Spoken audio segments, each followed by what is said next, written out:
وَإِذْ قَالَ اللَّهُ يَا عِيسَى ابْنَ مَرْيَمَ أَأَنْتَ قُلْتَ لِلنَّاسِ اتَّخِذُونِي وَأُمِّيَ إِلَٰهَيْنِ مِن دُونِ اللَّهِ قَالَ سُبْحَانَكَ مَا يَكُونُ لِي أَنْ أَقُولَ مَا لَيْسَ لِي بِحَقٍّ إِنْ كُنْتُ قُلْتُهُ فَقَدْ عَلِمْتَهُ وَتَعْلَمُ مَا فِي نَفْسِي وَلَا أَعْلَمُ مَا فِي نَفْسِكَ إِنَّكَ أَنْتَ عَلَّامُ الْغُيُوبِ مَا قُلْتُ لَهُمْ إِلَّا مَا أَمَرْتَنِي بِهِ أَنِ اعْبُدُوا اللَّهَ رَبِّي وَرَبَّكُمْ وَكُنْتُ عَلَيْهِمْ شَهِيدًا مَا دُمْتُ فِيهِمْ فَلَمَّا تَوَفَّيْتَنِي كُنْتَ أَنْتَ الرَّقِيبَ عَلَيْهِمْ وَأَنْتَ عَلَى كُلِّ شَيْءٍ شَهِيدٌ إِن تُعَذِّبْهُمْ فَإِنَّهُمْ عِبَادُكَ وَإِن تَغْفِرْ لَهُمْ فَإِنَّكَ أَنْتَ الْعَزِيزُ الْحَكِيمُ قال الله هذا يوم ينفع الصادقين صدقهم لهم جنات تجري من تحتها الأنهار خالدين فيها أبدا رضي الله عنهم ورضوا عنه ذلك الفوز العظيم لله ملك السماوات والأرض وما فيهن وهو على كل شيء قدير۔ یہ سورہ مائدہ کی آخری چند آیتیں ہیں، آخری رکوع ہے، جہاں اللہ رب العالمین نے عیسیٰ علیہ السلام سے متعلق قیامت کے دن کے باتوں کا ذکر کیا۔ اس سے قبل کی آیتوں میں عیسائیوں کے اس بات کو اللہ نے بیان کیا جہاں عیسائیوں نے اللہ کے نبی عیسیٰ علیہ السلام سے کہا کہ کیا اللہ رب العالمین آپ کا رب آسمان سے کوئی دسترخوان نازل کر سکتا ہے جسے ہم کھائیں گے اور اللہ رب العالمین پر ایمان کو مضبوط کریں گے وغیرہ وغیرہ باتیں۔ اللہ تعالیٰ نے کہا ٹھیک ہے، اگر مطالبہ یہی ہے کہ ہم آسمان سے دسترخوان نازل کریں تو ہم کر دیں گے، لیکن اس کے بعد جس نے کفر کیا ایسی عذاب میں مبتلا کروں گا جیسی عذاب میں نے کبھی بھی کسی کو نہیں دی۔ اتنی باتیں اس سے قبل کے درس میں ہم تفصیل کے ساتھ بیان کریں۔ اس کے بعد اللہ تعالیٰ نے فرمایا وَإِذْ قَالَ اللَّهُ يَا عِيسَى ابْنَ مَرْيَمَ، اور جب اللہ تعالیٰ کہے گا اے عیسیٰ ابن مریم، أَأَنْتَ قُلْتَ لِلنَّاسِ، کیا تم نے لوگوں سے کہا تھا اتخذونی وأمی، مجھ کو اور میری ماں کو بنا لو الہین من دون اللہ، اللہ کے علاوہ معبود۔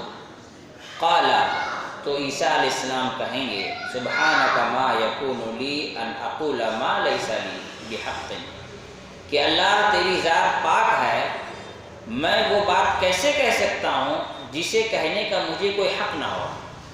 ان کنت قلتہ، اگر میں نے ایسا کہا ہوتا فقد علمتا، تو جانتا، تعلم ما فی نفسی ولا اعلم ما فی نفسک، میرے دل میں جو کچھ ہے وہ تو جانتا ہے لیکن میں تیرے بارے میں نہیں جانتا۔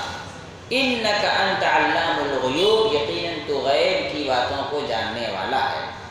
ما قلت لهم الا ما امرتنی به ان اعبدوا اللہ ربی وربکم، میں نے انہیں نہیں کہا مگر صرف اتنی باتیں جتنی تو نے مجھے حکم دی تھی کہ اللہ کی عبادت کرو جو میرا اور تم سب کا رب ہے۔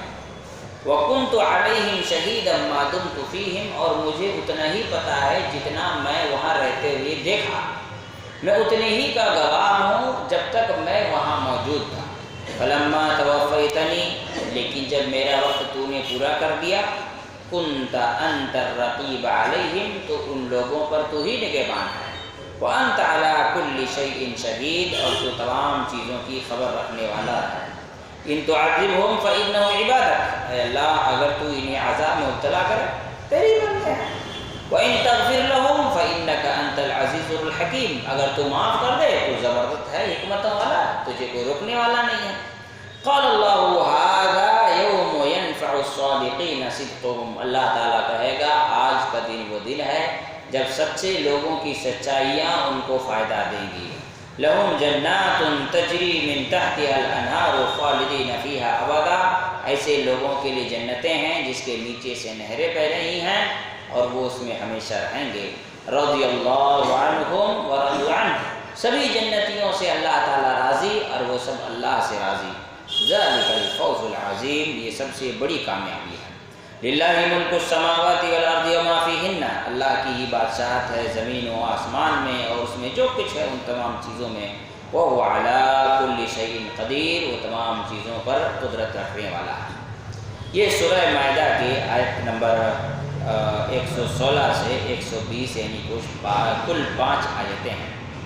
یہاں اللہ رب العالمین نے قیامت کے دن کا ذکر کیا۔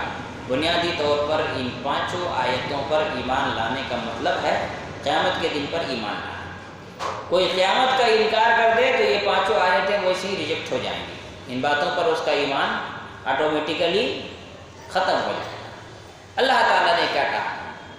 جب اللہ تعالیٰ عیسیٰ ابن مریم سے سوال کرے گا کیا تم نے لوگوں سے کہا تھا کہ مجھ کو اور میری ماں کو رب بنا لو، یہ سوال اللہ نے دنیا والوں کو کیوں بتایا؟ اس لیے کہ کائنات میں جتنی بھی عبادتیں ہیں اور جتنے بھی قسم کے معبود ہیں ان میں صرف اللہ کی ذات ایسی ہے جس نے کہا میری عبادت کرو، باقی کسی نے نہیں کہا کہ میری عبادت کرو۔ جن کی بھی عبادت ہوتی ہے، آپ کہیں گے فرعون کی عبادت لوگ اس کے ڈر سے اس کے زندہ رہنے تک کیے، اس کے مرنے کے بعد سب نے چھوڑ دیا، کسی نے اس کی عبادت نہیں کی۔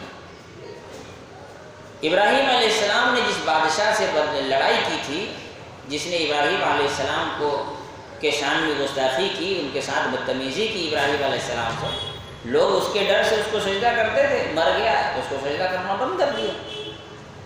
تو دنیا میں جن کی عبادت ہوتی ہے آج کی تاریخ میں کسی نے بھی نہیں کہا کہ میری عبادت کرو، خصوصاً وہ لوگ جو اللہ کے نیک بندے تھے لیکن بعد میں لوگوں نے ان کو معبود بنا لیا۔ اسی کے بارے میں اللہ تعالیٰ نے قرآن مجید میں بیان کیا کہ قیامت کے دن کیا ہوگا، وَهُمْ عَنْ دُعَائِهِمْ كَافِرُونَ، وہ ان کی عبادتوں کا انکار کرتے ہیں، نہیں جھوٹ بولتے ہیں، یہ میری عبادت کب کی ہے مجھ کو تو پتہ ہی نہیں ہے۔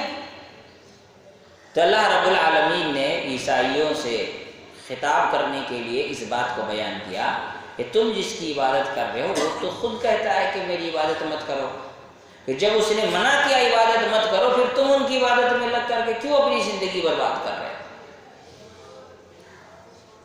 یہاں اللہ رب العالمین نے دوسری بات یہ بیان کی کہ اللہ تعالیٰ عیسیٰ علیہ السلام سے سوال کرے گا، عیسیٰ علیہ السلام جواب دیں گے۔ اس کا مطلب یہ ہوا کہ عیسیٰ علیہ السلام مسئول ہیں، اللہ سائل ہے۔ سوال وہ کرتا ہے جو بڑا ہوتا ہے اور جواب وہ دیتا ہے جو چھوٹا ہوتا ہے۔ تو یہاں اللہ رب العالمین نے اس بات کو بھی بیان کیا۔ پھر عیسیٰ علیہ السلام کا جو جواب ہے قال سبحانک، عیسیٰ علیہ السلام کا پہلا جملہ جو زبان سے نکلے گا وہ ہوگا اے اللہ تیری ذات پاک ہے۔ میں نے اس سے پہلے بھی درس میں اس بات کا ذکر کیا کہ انسان جب کبھی کوئی ایسی بات سنے جو اس کے علم میں نہ ہو یا جو اس کی سمجھ میں نہ آئے تو اس کو سبحان اللہ کہنا چاہیے۔ وہ حدیث جو بڑی مشہور ہے صحیح بخاری کی، بنی اسرائیل کے ایک آدمی نے گائے چراتے ہوئے دیکھا کہ ایک بھیڑیے نے اس کے ایک گائے کو پکڑ کر گھسیٹ کر جنگل کی طرف لے جا رہا ہے، تو وہ ایک گائے پر سوار ہو کر کے کہا کہ چلو پکڑنے کے لیے، تو گائے نے کہا کہ ہم کو اللہ نے انسان ڈھونے کے لیے پیدا نہیں کیا۔ جب صحابہ نے یہ بات سنی تو انہوں نے کیا کہا؟ سبحان اللہ بقرۃ تتکلم، اللہ کی ذات پاک ہے، نقص کمی عیب ہم میں ہے کہ ہمارے سمجھ سے یہ بات باہر ہے، لیکن اللہ کی ذات پاک ہے، اس کی قدرت اس کی طاقت وہ چاہے تو بلوائے۔ اسی طرح سے اللہ تعالیٰ نے آدم علیہ السلام کو پیدا کیا، اس کے بعد فرشتوں سے کہا انبئونی بیان کرو تم بِأَسْمَائِهَا هَؤُلَاءِ إِن كُنتُمْ صَادِقِينَ، ان تمام چیزوں کے بارے میں اگر تم سچے ہو۔ فرشتوں نے کیا کہا؟ سبحانک لا علم لنا الا ما علمتنا انک انت العلیم الحکیم، اللہ تیری ذات پاک ہے، نقص عیب کمی یہ ہمارے اندر ہے، ہمیں اتنا ہی پتہ جتنا تو نے سکھایا ہے، تیری ذات پاک ہے۔ تو اللہ رب العالمین نے قرآن میں، حدیث میں، رسول اللہ صلی اللہ علیہ وسلم نے اس بات کا ذکر کیا کہ کبھی اگر کوئی ایسی بات آپ کے سامنے آئے جو آپ کی سمجھ سے باہر ہو، قرآن کی بات ہو، حدیث کی بات ہو، تو اس کو سبحان اللہ کہنا چاہیے کہ ہم میں کمی ہے، کوتاہی ہم میں ہے، کلام جو اللہ کا ہے اس میں کوئی کمی اور کوئی کوتاہی نہیں ہے۔ تو آدم علیہ السلام، عیسیٰ علیہ السلام کہیں گے سبحانک ما یکون لی ان اقول ما لیس لی بحق، یہ میں کیسے کہہ سکتا ہوں جس بات کا مجھے حق نہیں ہے۔ یعنی انبیاء کو اللہ تعالیٰ نے یہ حق نہیں دیا کہ وہ لوگوں سے کہیں کہ میری عبادت کرو، تو دنیا کو یہ کس بات کرنے کے، دنیا کو کس نے اس بات کا حق دیا کہ وہ لوگوں سے کہے کہ تم نبیوں کی عبادت کرو، بزرگوں، پیروں، فقیروں، ولیوں کی عبادت کرو، ان کو سجدہ کرو۔ جب یہ حق اللہ نے نبیوں کو نہیں دیا تو پھر دوسروں کو یہ حق کیسے مل سکتا ہے؟ پھر آگے کہا کہ اگر میں نے کہا ہوتا تو یہ بات تیرے علم میں ہوتی، کیونکہ تو میرے دلوں کے ہر بات سے واقف ہے، میں تیرے ہر بات سے واقف نہیں ہوں۔ یہاں پھر اس بات کا اعلان کہ اللہ رب العالمین عالم الغیب علیم بذات الصدور ہے، نبی عالم الغیب نہیں ہوتے ہیں، جس کی تفصیل اور سامنے آئے گی۔ انک انت علام الغیوب، اللہ تو غیب کی ہر بات سے واقف ہے۔ اللہ رب العالمین نے قرآن مجید میں سورہ آل عمران میں بھی اسی قسم کی ایک بات کا ذکر کیا معبود کے سلسلے میں۔ شہد اللہ انہ لا الہ الا هو والملائکۃ واولو العلم قائما بالقسط لا الہ الا هو العزیز الحکیم۔ اللہ رب العالمین نے کیا فرمایا؟ اللہ نے گواہی دی کہ اللہ کے علاوہ کوئی معبود نہیں، فرشتوں نے گواہی دی، اور ہر ایمان والا، ہر علم والا جو ایمان والا ہے اس نے اس بات کی گواہی دی کہ اللہ کے سوا کوئی معبود حقیقی نہیں۔ اللہ رب العالمین کی گواہی دینے کا مطلب اللہ کا دعویٰ۔ اللہ نے گواہی دی کہ اللہ کے علاوہ کوئی معبود نہیں، اس کا مطلب اللہ نے دعویٰ کیا کہ میں رب ہوں۔ اللہ رب العالمین کا دعویٰ کرنا میں رب ہوں، اور اس معاملے میں فرشتوں کی گواہی، تمام نبیوں کی گواہی، تمام اہل ایمان کی گواہی اللہ کی تائید نہیں، اپنے ایمان کا اظہار ہے، اپنے ایمان کا اظہار ہے۔ اگر دنیا کے لوگ اس بات کی گواہی نہ دیں کہ اللہ رب ہے تو اس سے اللہ رب العالمین کی ربوبیت میں کوئی کمی نہیں آئے گی، لیکن جو گواہی دیتا ہے وہ اپنے ایمان کا اظہار کرتا ہے، اقرار کرتا ہے، اسی کو اقرار باللسان کہا گیا۔ تو گواہی دینے کا مطلب اللہ کا دعویٰ کہ میں رب ہوں۔ دنیا میں جیسے اللہ رب العالمین نے سورہ نوح میں اس بات کا ذکر کیا، وَقَالُوا لَا تَذَرُنَّ وَدًّا وَلَا سُوَاعًا وَلَا يَغُوثَ وَيَعُوقَ وَنَسْرًا۔ ود، سوا، یغوث، یعوق اور نصر، یہ نوح علیہ السلام کی قوم کے بڑے نیک لوگ تھے، متقی، پرہیزگار، دیندار، ایماندار لوگ تھے۔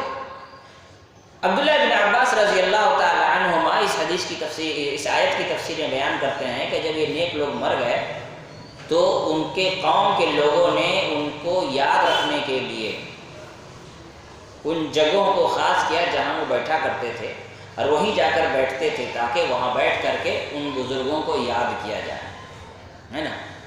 کسی جگہ سے تبرک حاصل کرنے کا یہ پہلا سلسلہ تھا کہ جہاں بزرگ بیٹھتے تھے وہاں ہم بیٹھیں گے تاکہ ہم کو کچھ برکت مل جائے۔ تبرک حاصل کرنے کا یہ پہلا کنسیپٹ۔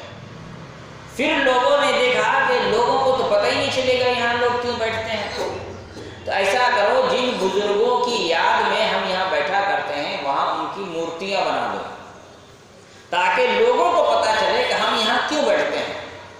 تو ایسی صورت میں ان کا ایک اسٹیچیو بنا دیا گیا، ایک مورتی بنا دی گئی تاکہ لوگوں کو یاد رہے۔ ایک پیڑھی آنے کے بعد لوگوں نے کیا کیا، انہیں مورتیوں کی عبادت شروع کر دی۔ تو ود، سواع، یغوث، یعوق اور نصر جن کی نوح علیہ السلام کے قوم کے لوگ عبادت کرتے تھے، انہوں نے کبھی نہیں کہا کہ ہماری عبادت کرو، اور نہ ہی انہوں نے کبھی دعویٰ کیا کہ ہماری عبادت کی جائے۔ اللہ کے رسول صلی اللہ علیہ وسلم کی پوری نبوت کی 23 سالہ زندگی اور مکمل 62 سالہ زندگی یا 63 سالہ زندگی جو رسول اللہ صلی اللہ علیہ وسلم کی ہے، اس کو اگر مکمل طور پر انسان دیکھے تو کبھی اللہ کے رسول صلی اللہ علیہ وسلم نے وہ باتیں نہیں کہیں جو باتیں آج کی تاریخ میں دنیا کے لوگ بیان کرتے ہیں اور سنتے سناتے ہیں، ہے نا، کہ اللہ کے رسول صلی اللہ علیہ وسلم نے کبھی کہا ہو میرے وسیلے سے دعا مانگنا، ہے نا، مجھ سے مدد مانگنا، میرے کیا کہتے ہیں صدقے سے دعاؤں کی قبولیت کا اللہ رب العالمین کے سامنے وسیلے پیش کرنا، یا دیگر چیزیں جو انسان سمجھتا ہے۔ یہاں تک کہ بہت سے اسلام کے ایسے ارکان ہیں، بہت سے ایسے اعمال ہیں جن میں لوگوں نے خرابی صرف اس لیے پیدا کر لی کہ اللہ کے رسول صلی اللہ علیہ وسلم نے اپنے بارے میں جو نہیں کہا وہ لوگوں نے بیان کر دیا، اسی کا یہ نتیجہ ہے۔ پھر آگے اللہ رب العالمین نے عیسیٰ علیہ السلام کی اس بات کا ذکر کیا کہ میں نے صرف اتنی باتوں کا حکم دیا میں نے صرف اتنی باتیں کہیں جتنے کا تو نے مجھے حکم دیا، ما قلت لہو الا ما امرتنی بہ، جن باتوں کا تو نے مجھے حکم دیا میں نے وہی باتیں دنیا والوں کو بتائی۔ یہاں اللہ رب العالمین نے اس بات کا ذکر کیا کہ انبیاء پورے ایمانداری کے ساتھ، امانت داری کے ساتھ اللہ کی باتیں دنیا والوں تک پہنچایا کرتے تھے، دنیا والوں نے اس کو اپنانے میں ایمانداری سے کام نہیں لیا۔ اللہ تعالیٰ نے جتنی بات کہی اتنی ہی باتیں عیسیٰ علیہ السلام نے کہی، اللہ تعالیٰ نے جتنی بات کہی اتنی بات موسیٰ علیہ السلام نے کہی، اللہ تعالیٰ نے جتنی بات کہی اتنی ہی بات دیگر نبیوں نے کہی، ماننے والوں نے اس میں الٹ پھیر کر دیا، تبدیلی پیدا کر دی، جیسا کہ اللہ نے فرمایا یحرفون الکلم عن مواضعہ، لوگ اپنی طرف سے اللہ کی کتاب میں لفظوں میں الٹ پھیر کر دیتے ہیں، اس میں تبدیلی پیدا کر دیتے ہیں۔ اسی طرح سے اللہ رب العالمین نے فرمایا فویل للذین یکتبون الکتاب بایدیہم ثم یقولون ھذا من عند اللہ لیشتروا بہ ثمنا قلیلا فویل لہم مما کتبت ایدیہم وویل لہم مما یکسبون۔ بہت سارے لوگ اپنے ہاتھوں سے لکھ کر کے کہتے ہیں یہ اللہ کی جانب سے ہے تاکہ چند پیسے کما لیں، تو ہلاکت ہو ایسے لوگوں کے لیے جنہوں نے لکھا، اور ہلاکت ہو ان تمام چیزوں کے لیے جو اس نے کمایا۔ تو یہ بنی اسرائیل کا عمل تھا۔ قرآن یہ کہتا ہے کہ اللہ کے تمام نبیوں نے پوری ایمانداری سے اللہ کا پیغام دنیا تک پہنچایا، دنیا والوں نے اس کو اپنانے میں ایمانداری سے کام نہیں لیا۔ یہی وجہ ہے توریت میں، انجیل میں، زبور میں، دیگر آسمانی کتابوں میں ان کے ماننے والوں نے تبدیلی پیدا کر دی۔ لیکن ایسے آدمی کا کیا کیا جائے جو یہ کہتا ہے کہ آسمانی کتابوں میں ماننے والوں نے تبدیلی پیدا نہیں کی، اس کا کیا حکم ہوگا؟ کوئی اگر کہے کہ نہیں، انجیل میں جتنی باتیں ہیں، بائبل میں جتنی باتیں سب اللہ کی طرف سے ہیں، عیسائیوں نے اس میں کوئی تبدیلی نہیں کی ہے، تو اس آدمی کو کیا کہا جائے گا؟ وہ کون ہے جو یہ کہے کہ بائبل میں کوئی چینجنگ نہیں ہوئی ہے، جو کچھ اس میں ہے سب اللہ کی طرف سے ہے؟ سر سید نے کہا نا، کتاب لکھی، ثبوت ہے، اس نے باقاعدہ کہا کہ بائبل میں کوئی چینجنگ نہیں ہوئی، جتنا ہے سب اللہ کی طرف سے ہے، تبھی نا اس کو سر کہا انگریزوں نے، نہیں تو ایسے تھوڑی سر کہہ دیتا، مار پیٹ کے لمبا نہیں کر دیتا اس کو۔ ہمارے یہاں بہت سارے لوگ اس کو بہت مفکر اسلام کہتے ہیں، میں یہ سمجھتا ہوں جو اسے مفکر اسلام کہتے ہیں وہ سب سے بڑا گدھا ہے، اسی کے پاس سوچنے کی صلاحیت نہیں ہے۔ اسلام کی بنیاد قرآن، اور قرآن یہ کہتا ہے کہ عیسیٰ علیہ السلام نے وہی بات کہی جو اللہ نے کہا، اور بائبل میں اس بات کا ذکر ملتا ہے کہ عیسیٰ علیہ السلام نے نبوت کیا کہتے ہیں خدا ہونے کا دعویٰ کیا ہے نا، انڈائریکٹ طور پر۔ تو کیا اللہ تعالیٰ نے کہا عیسیٰ علیہ السلام سے کہ تم کہو کہ میں اللہ کا بندہ نہیں، اللہ کا بیٹا ہوں، میری عبادت کرو؟ قرآن اس کا انکار کرتا ہے؟ قرآن کہتا ہے کہ عیسائیوں نے اپنی کتابوں میں تبدیلی کر لی، قرآن یہ کہتا ہے کہ عیسائیوں نے لکھ کر کے اس میں شامل کر دیا اور کہا کہ یہ اللہ کی طرف سے ہے، اور یہ آدمی کہتا ہے کہ نہیں جی جو کچھ بھی بائبل میں ہے سب اللہ کی طرف سے، اس میں کوئی چینجنگ نہیں ہوئی، صرف اور صرف انگریزوں کو خوش کرنے کے لیے، اور لوگ اس کو سمجھیں مفکر اسلام ہے۔ یہ اسلام کے ساتھ ڈکیتی نہیں ہے تو اور کیا ہے؟ بہت سارے ایک آدمی سے ایسی بحث ہو گئی کہ جی اس نے تو بہت ساری چیزوں کا انکار کیا، اس کے اصول تھے 5 اصول تھے، خان صاحب کے 5 اصول تھے، ان 5 اصول سے جو بھی قرآن کی آیت اور حدیث ٹکرائی اس نے اس کا انکار کر دیا۔ ان اصولوں پر کبھی بعد میں تفصیل سے بات کریں گے، لیکن جب بات عیسیٰ علیہ السلام کی آئی تو وہ تھوڑا سا سرسری بیان کر رہے ہیں۔ اس نے بہت سارے معجزات کا انکار کر دیا کہ یہ میرے سمجھ میں نہیں آتی، یہ میرے سمجھ میں نہیں آتی، یہ میرے سمجھ میں نہیں آتی، یہ میرے سمجھ میں نہیں آتی۔ ان ساری چیزوں کا اس نے کیا کیا؟ پہلے انکار کیا، قرآن کی آیتوں کا، حدیثوں کا، بے شمار قرآن کی۔ اب ایک آدمی نے کہا کہ ٹھیک ہے انسان سے غلطی ہوئی ہے تو اس پہ اتنا بولنے کی کیا ضرورت ہے، چھوڑ دیتے ہیں اس کو، اس نے جو کام کیا اس پر دھیان دیجیے۔ اتنی بڑی یونیورسٹی، سب سے پہلے تو یونیورسٹی اس نے بنائی نہیں، اس نے بنایا تھا، اس کا نام کیا تھا پتہ بھی نہیں ہوگا لوگوں کو، مدرسۃ العلوم، یہی نام تھا اس کا پہلا۔ مدرسہ بنا ہے، پورے ہندوستان میں چندہ کیا، یہ بھی لوگوں کو پتہ نہیں ہے، چندہ کیا، پھر بعد میں اس نے اس کو کالج بنا دیا۔ وہ کالج ہی بنانا تھا تو پہلے کالج بناتے، پبلک سے چندہ کرنے کے لیے پہلے مدرسہ نام رکھا، پھر دھوکہ دے کے چندہ کر کے پھر اس کو کالج بنا دیا۔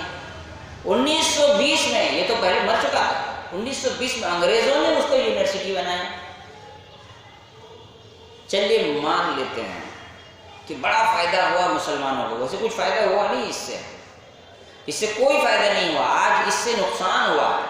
اب علی گڑھ کی گلیوں میں گھومیے، میرا چیلنج ہے، 100 میں سے 99 آدمی آپ کو حدیث پر شک کرتا ہوا ملے گا، 100 میں سے 99 آدمی حدیثوں پر شک کرتا ہوا ملے گا۔ علی گڑھ میں آپ جا کے گھومیے، وہاں کے پڑھے ہوئے، وہاں کے رہنے والے لوگوں نے کہا، ہمارے ایک استاد ہیں وہ علی گڑھ میں ایڈمیشن لیے تھے، بھاگ کے آ گئے تھے، بولے عجیب عجیب پروفیسر لوگ ہیں، کچھ بھی بولتے رہتے ہیں، حدیثوں پر اعتراض، سب کو حدیثوں پر اعتراض ہے، سب کو حدیثوں پر اعتراض، کسی کو بھروسہ ہی نہیں ہے حدیث پر، اسلام پر کسی کو اعتماد اور بھروسہ نہیں ہے۔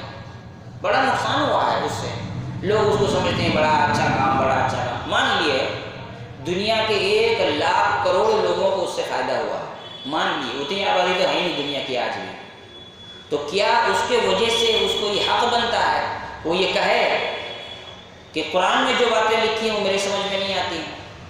کیا اس کو اس بات کا حق بنتا ہے کہ وہ یہ کہے کہ یہ حدیثیں مجھے سمجھ میں نہیں آتی، اس لیے نہیں ماننا ہوگا؟ کیا اس کو اس بات کا حق بنتا ہے کہ قرآن کہتا ہے کہ بائبل میں تبدیلی ہوئی، وہ کہتے اس میں کوئی تبدیلی نہیں ہوئی ہے، جو کچھ اس میں لکھا ہے سب کچھ اللہ کی طرف سے ہے؟ یہ خیانت ہے، یہ بے ایمانی ہے۔ اور آپ کو ایک نئی بات بتا دیتا ہوں، ڈھونڈ کے نہیں ملے گی، بہت محنت کرنا ہوگا۔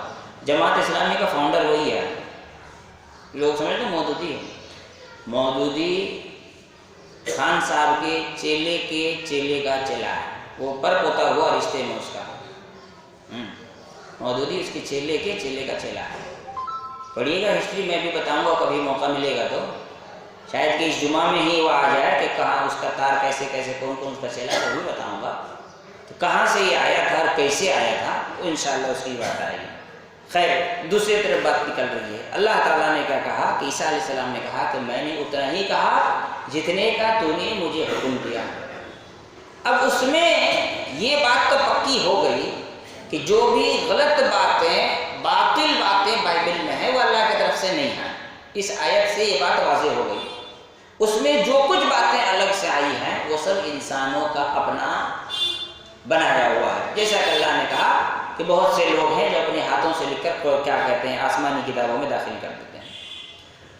پھر آگے عیسیٰ علیہ السلام کہتے ہیں وَكُنْتُ عَلَيْهِمْ شَهِيدًا مَا دُمْتُ فِيهِمْ، میں تو ان کے بارے میں اتنی ہی گواہی دے سکتا ہوں جتنا میں نے دیکھا ہے، جب تک میں تھا تب تک میں نے دیکھا، تب تک کی بات بیان کر سکتا ہوں۔ فَلَمَّا تَوَفَّيْتَنِي، جب تو نے میرا وقت پورا کر لیا، مجھے اٹھا لیا، كُنْتَ أَنْتَ الرَّقِيبُ عَلَيْهِمْ، تو ہی ان کا مالک ہے، مجھ کو کیا پتا میرے بعد کیا کیا ہو گیا ہے۔ ایک حدیث ہے صحیح بخاری کی، اللہ کے رسول صلی اللہ علیہ وسلم نے فرمایا کہ قیامت کے دن جب میں حوض کوثر میں رہوں گا تو مسلمان آئیں گے، ان کو حوض کوثر سے پانی پلایا جائے گا۔ ایک گروہ ایسی آئے گی جو نمازیوں کی ہوگی، اعضائے وضو چمک رہے ہوں گے، چہرہ چمک رہا ہے، ہاتھ چمک رہا ہے، پیر چمک رہا ہے۔ جب وہ آئیں گے قریب میں تو فرشتے اس کو روک دیں گے کہ نہیں، تم کو نہیں ملے گا حوض کوثر کا پانی پینے کے لیے۔ تو ایسی صورت میں اللہ کے رسول صلی اللہ علیہ وسلم فرمائیں گے کہ یہ میرے امت کے لوگ ہیں، ان کو آنے دو میرے پاس۔ تو فرشتے کہیں گے کہ آپ کو نہیں معلوم، آپ کو کیا کہیں گے؟ لا تدری، آپ کو نہیں پتا۔ بھائی عالم الغیب میں پتا تو ہونی چاہیے نا۔ پھر کیا کہیں گے فرشتے؟ آپ کو نہیں پتا، اس دنیا سے رخصت ہو جانے کے بعد آپ کے بعد کے لوگوں نے کتنی تبدیلیاں پیدا کر دی تھی۔ فرشتے کیا کہیں گے؟ آپ کو نہیں معلوم، آپ کو نہیں پتا، آپ نہیں جانتے۔ فرشتے بھی گستاخ رسول ہو گئے نا، وہ بھی گستاخی کریں گے قیامت کے دن اللہ کے رسول کے سامنے۔ بریلوی کے اعتبار سے فرشتے گستاخ رسول ہی ہوئے۔ فرشتے کہیں گے آپ کو نہیں معلوم، تو اللہ کے رسول صلی اللہ علیہ وسلم فَأَقُولُ مَا قَالَ الْعَبْدُ الصَّالِحُ، میں وہی کہوں گا جو اللہ کے اس صالح بندے عیسیٰ علیہ السلام نے کہا تھا۔ کیا کہا؟ عیسیٰ علیہ السلام نے کہا کہ وَكُنْتُ عَلَيْهِمْ شَهِيدًا مَا دُمْتُ فِيهِمْ، جب تک میں تھا تب تک کی گواہی میں دے سکتا ہوں، اس کے بعد کی گواہی میں نہیں دے سکتا۔ وَأَنْتَ الرَّقِيبُ عَلَيْهِمْ، اور تو ہی اس کا ذمہ دار ہے، وہاں سے میرے آ جانے کے بعد دنیا سے رخصت ہونے کے بعد تو ہی اس کا ذمہ دار ہے، جو کچھ ہوا تو ہی جانتا ہے، تو ہی اس کا نگراں ہے۔ یہ کون کہیں گے؟ اللہ کے رسول صلی اللہ علیہ وسلم۔ تو یہ حدیث بھی بتا رہی ہے کہ نہ عیسیٰ علیہ السلام عالم الغیب، نہ اللہ کے رسول صلی اللہ علیہ وسلم عالم الغیب۔ قیامت کے دن اللہ کے رسول کہیں گے کہ میں تو اس وقت تک کی گواہی دے سکتا ہوں جب تک میں تھا، جب میں نہیں تھا تب کی میں گواہی نہیں دے سکتا۔ پھر یہ ہونا کہ ہم کسی بھی حالت میں رہیں، اللہ کے رسول دیکھ رہے ہیں، سن رہے ہیں، ہماری مدد بھی کر رہے ہیں، ہے نا۔ NRC کے ٹائم پہ ایک مولانا تقریر کر رہے تھے، ایسا نہیں ہے کہ اللہ کے رسول ہمیں بے یار مددگار چھوڑ دیں گے، وہ قبر سے ہماری ضرور مدد کریں گے۔ ہمارے یہاں دیوبندیوں کے بارے میں لوگوں کا عقیدہ ہے شرک نہیں کرتے ہیں، یہ دیوبندی مفتی کا قول ہے، جاہل کا نہیں۔ ہاں، اور کسی اور نے نہیں سنا، میں نے اپنے کانوں سے سنا ہے، اسی لیے کسی کا حوالہ بھی بیچ میں نہیں ہے۔ لوگ بہت بڑے موحد ہیں، اسی لیے میں کہتا ہوں کہ جو دیوبندی ہے نا، یہ مخلص مشرک ہیں، ان کا جو شرک چھپا ہوا ہے، دنیا کے سامنے ظاہر نہیں ہے۔ بریلوی جو ہے یہ ریاکار مشرک ہے، یہ چپ چاپ رہے گا، اہل حدیث کو دیکھے گا تو شرک بکنا شروع کر دے گا۔ وہ ایک کامیڈی ہو گیا میرے ساتھ، پاک سرکس میدان جاتا تھا صبح، ابھی کچھ دن سے نہیں جا رہا ہوں، تھوڑا سا جاگنگ کرنے، تو بریلوی لڑکا گانا گاتے گاتے مجھ کو دیکھتے ہی یا رسول اللہ کا نعرہ لگاتا تھا، تو میں اس کو ہنستا دیکھتا تھا اور ہنستا تھا۔ یہ اس کو پتا ہے کہ یہ کون ہے، تو چپ چاپ گانا گا رہا، گھوم رہا، جیسے ہی مجھ کو دیکھا یا رسول اللہ چالو پڑ جاتا تھا۔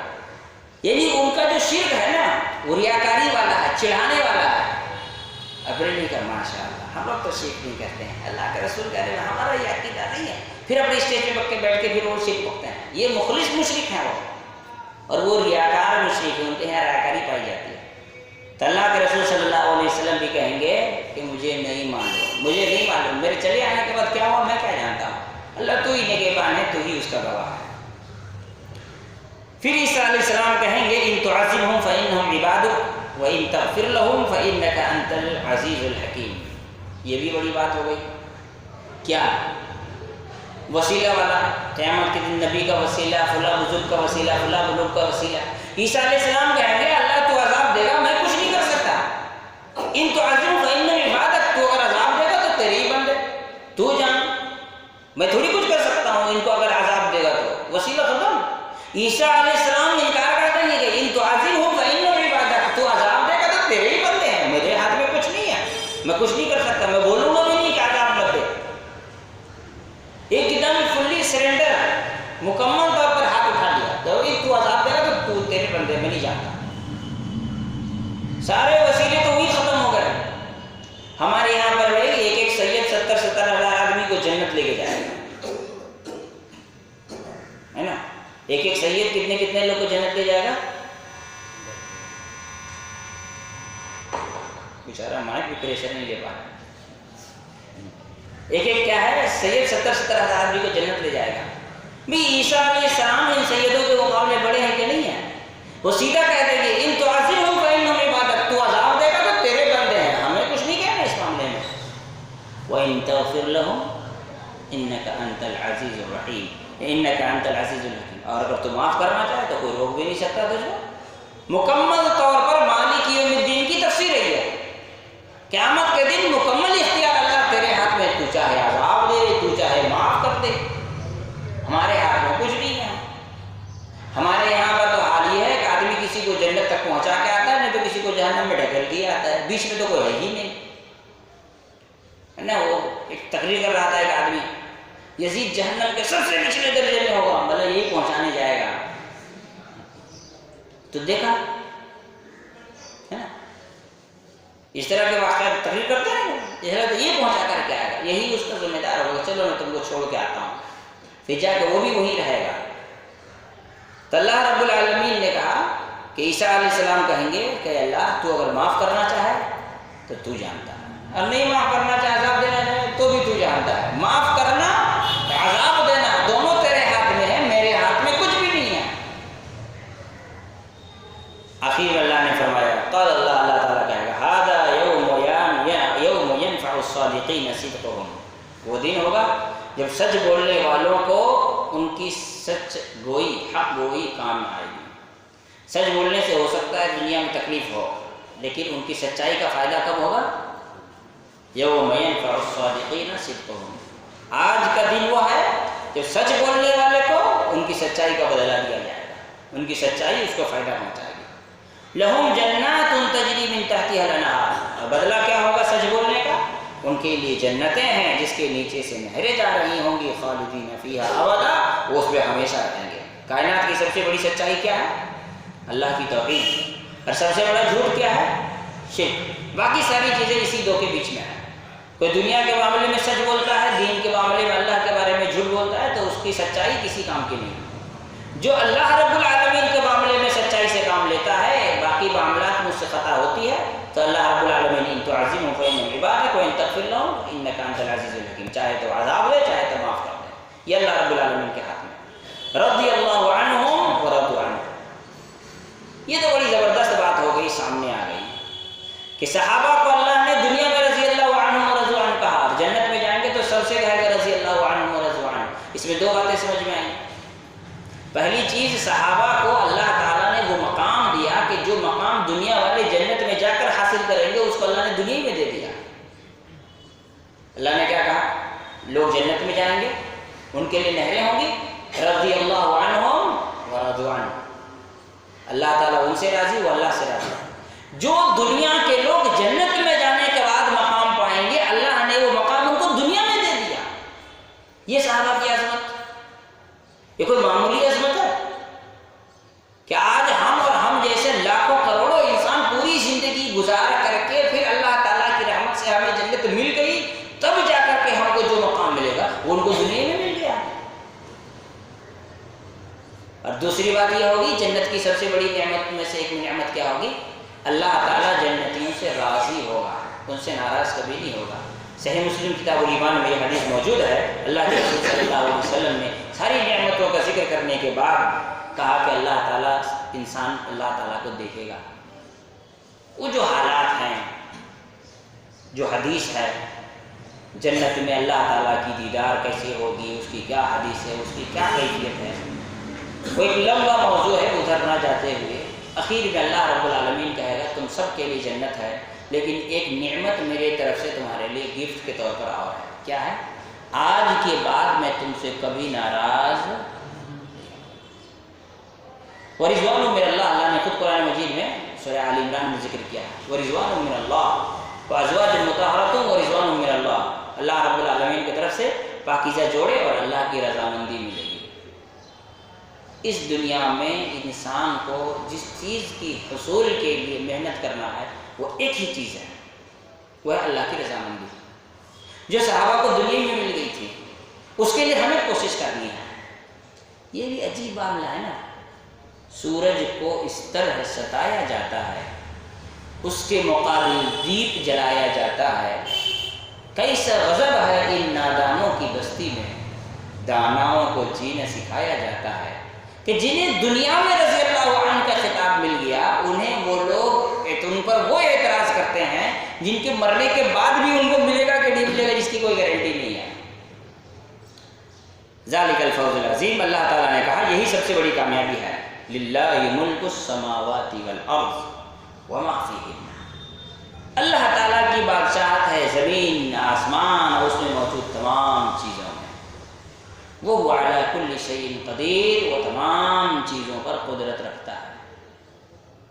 اگر ایک مومن سورہ مائدہ کی یہ آخری آیت 120 نمبر آیت روزانہ ایک مرتبہ یاد کرے، یعنی اس کو دہرائے، اس کو ریویژن کرے، اس کو سمجھنے کی کوشش کرے، تو انشاءاللہ زندگی کی بہت سی تکلیفیں اس کی دور ہو جائیں گی۔ ٹینشن، ڈپریشن اس کا جواب ہے یہ۔ تم کچھ بھی کر لو، ٹینشن کی وجہ کیا ہے؟ دو وجہ ہے، کچھ ہو نہیں رہا ایک، دوسرا میں محنت کر رہا ہوں پھر بھی نہیں ہو رہا، اور بڑا ٹینشن۔ ایک آدمی ہے جو کچھ کر نہیں پا رہا ہے، اس کا الگ ٹینشن ہے، جو کوشش کر کے کچھ نہیں کر پا رہا ہے اس کا اور بڑا ٹینشن ہے۔ تم کچھ بھی کر لو یا دنیا کچھ بھی کر لے، للہ ملک السماوات والارض وما فیہن، بادشاہت تو اللہ کی ہے، ہوگا وہی جو فیصلہ اس کا ہوگا۔ تم کوشش کرو، ہوا ٹھیک ہے، نہیں ہوا ٹھیک ہے، تمہارا کام کوشش کرنا، نتیجہ تمہارے ہاتھ میں ہے ہی نہیں۔ یہ تقدیر پر ایمان کا بھی حصہ ہے۔ ڈپریشن، ٹینشن، پریشانیاں، مصیبتیں، آدمی انشورنس کرواتا ہے، ہیلتھ انشورنس، یہ انشورنس، وہ انشورنس، بھئی کہاں جا رہے ہو تم؟ انشورنس تمہیں بچا لے گی؟ 5 لاکھ کا انشورنس گورنمنٹ کی طرف سے لوگ کر رہے تھے، مسئلہ پوچھا، میں نے کہا میں زیادہ بولوں گا نہیں، اتنا یہ ہے کہ یہ ایمان کو کمزور کر ہی دے گا، تم کچھ بھی کر لو۔ 5 لاکھ کا انشورنس، کسی نے پوچھا، میں نے کہا اللہ 10 لاکھ کی بیماری دو تو پھر 5 لاکھ کہاں سے لاؤ گے؟ ہے نا، تم 5 لاکھ کا انشورنس کروا لیا، اللہ 10 لاکھ کی بیماری دے دیا، اور میں نے ایک کو کا نہیں کرایا، اللہ نے مجھے بیماری نہیں دی، تو اللہ پر بھروسہ کرو نا۔ کہاں یہ سب چھوٹی چھوٹی چیزوں کے پیچھے بھاگ رہے ہو؟ نماز چھوڑ کر کے لائن لگا کر انشورنس کے فارم بھرنے میں لگے ہوئے ہو۔ للہ ملک السماوات وما فیہن، زمین و آسمان میں جتنی چیزیں ہیں، بیماری کے جو جراثیم ہیں وہ بھی زمین و آسمان ہی میں ہے۔ اللہ کی اجازت نہیں ہوگی تو وہ جراثیم باڈی میں گھسے گی نہیں، اور اگر اجازت ہو جائے گی تو باڈی گھس کے دماغ تک میں گھس جائے گی۔ بیماری ہوئی، انشورنس، ہارٹ اٹیک آیا، آپ کہہ رہے ہیں انشورنس ہے چلو ہاسپٹل سے پہلی دم توڑ گئی تو انشورنس کا کیا کام آئے گا؟ توکل، بھروسہ، اعتماد بہت بڑی چیز ہے، اسے کھونے نہ دیجیے۔ اللہ کے رسول صلی اللہ علیہ وسلم نے فرمایا، بڑی لمبی حدیث ہے جس میں آخر میں کہا کہ اس میں سے 70,000 لوگ ایسے ہوں گے جو بلا حساب و عذاب جنت میں داخل ہوں گے۔ تو کہا وہ کون لوگ ہوں گے؟ آخر میں کیا کہا اللہ کے رسول صلی اللہ علیہ وسلم نے؟ 4 صفتیں جن کی ہوں گی، چاروں کا چاروں توکل اور بھروسہ سے ہیں۔ لا یقون ولا یکتوون ولا یتطیرون وعلی ربہم یتوکلون، نہ جھاڑ پھونک کرواتے ہیں، نہ دگواتے ہیں، نہ فال بد نکالتے ہیں، اللہ پہ بھروسہ کرتے ہیں۔ چاروں کا چاروں کی چیز بھروسے پر یہ ہے تو اللہ پہ بھروسہ، اللہ پر اعتماد۔ بیماریوں پر بھی کنٹرول اللہ ہی کا ہے۔ اور جب یہ حالات پیدا ہوتے ہیں ہمارے ملک میں، ابھی چرچے میں نہیں آئی ہے، بات بہت جلدی چرچے میں آئے گی، یونیفارم سول کوڈ والا، راجیہ سبھا میں اس پہ بحث چل رہی ہے، سننے میں آیا ہے راجیہ سبھا میں پاس بھی ہو گیا ہے یونیفارم سول کوڈ والا مسئلہ۔ ابھی آئے گی، لوگ تقریر کریں گے، لوگ بولیں گے اب کیا ہوگا، یہ کیا ہوگا، وہ کیا ہوگا، کچھ کیا ہوگا، وہی ہوگا جو اللہ تعالیٰ چاہے گا۔ للہ ملک السماوات والارض وما فیہن، زمین و آسمان اور اس کے درمیان، وما بینہما بھی قرآن مجید میں ہے، وما بینہما اس کے درمیان جتنی چیزیں ہیں سب پر اللہ کی حکومت ہے۔ وہو علی کل شیء قدیر، وہ سب کچھ کر سکتا ہے، وہ سب کچھ کر سکتا ہے، دشمن سے بچا بھی سکتا ہے اور بنا دشمنی کے حالت میں پٹوا بھی سکتا ہے۔ ہو سکتا ہے دوست ہی پکڑ کر پیٹ دے، کتنی سیکورٹی لگا دی؟ اندرا گاندھی کو کون مارا تھا؟ اس کا اپنا پرسنل سیکورٹی. اب سیکورٹی لے لے، سیکورٹی والا پیٹ کے چل دیا. دنیا سے مار نہیں کھائے، بیٹا کو نے پیٹ دیا. نہیں ہے حالات ایسے نہیں ہے، نہیں سنے کہ فلاں آدمی کو اس کے بیٹے نے پیٹ دیا، فلاں کو اس کے بہو نے مار دیا، سسر کو بہو نے چپل مار دی، سب نہیں سنے ہیں؟ کتنے کو تو اللہ تعالیٰ جانوروں سے پٹوا دیتا ہے. ہاں، کتنے کو اللہ جانوروں سے پٹوا دیتا ہے، مار کھاتا ہے. آئے دن بیٹی تک روڈ پہ کھڑا ہوا، پیچھے سے گایا ہے، مار کے چلا گیا. جانوروں سے اللہ نے پٹوا دیا. بولے رہے جانور ہے، جانور کے اوپر کوئی تو کنٹرول اللہ ہی کا ہے نا. ہر چیز پہ روک دے رہے ہیں، بھاگ کے جاؤ گے کہاں؟ آدمی پیڑ کے نیچے کھڑا ہے، لکڑی ٹوٹ کے سر میں گر گیا، مر گیا. یہ بنگلور میں ہمارے مسجد ذمہ دار تھے، ان کے بیٹے کا اسی انتقال ہوا. الیکشن کے ٹائم لائن پہ لگے تھے ووٹ دینے کے لیے، لکڑی ٹوٹ کے گری، سر پہ مر گئے. انتقال ہو گیا اس کا. ٹھیک ہے، ہو گیا. تو لکڑی گری کیسے؟ اللہ کے حکم سے. جاؤ گے کہاں بھاگ کر کے؟ کتنا دور اور کہاں تک بھاگو؟ لا تنفذون الا بسلطان. نہیں بھاگ سکتے جب تک کہ اللہ تعالیٰ کی مدد نہیں آئے. اسی لیے بچنا، بھاگنا، سیفٹی یہ اتنا ہی کرو جتنا اللہ تعالیٰ نے کرنے کا حکم دیا، اس سے زیادہ نہیں. اس سے زیادہ کرنے جاؤ گے ایمان ختم ہو جائے گا. تو للہ ملک السماوات والارض وما فیہن، اللہ تعالیٰ ہی کے ہاتھ میں بادشاہت ہے، زمین آسمان اس کے درمیان کی تمام چیزیں. وہو علی کل شیء قدیر، وہ تمام چیزوں پر قدرت رکھتا ہے. اللہ کا شکر اور اس کا احسان کہ آج سورہ مائدہ کی تفسیر مکمل ہوئی. اگلے درس سے انشاءاللہ سورہ انعام کی ابتدا کریں گے. اللہ تعالیٰ ہم تمام لوگوں کو سمجھ کی توفیق عطا فرمائے.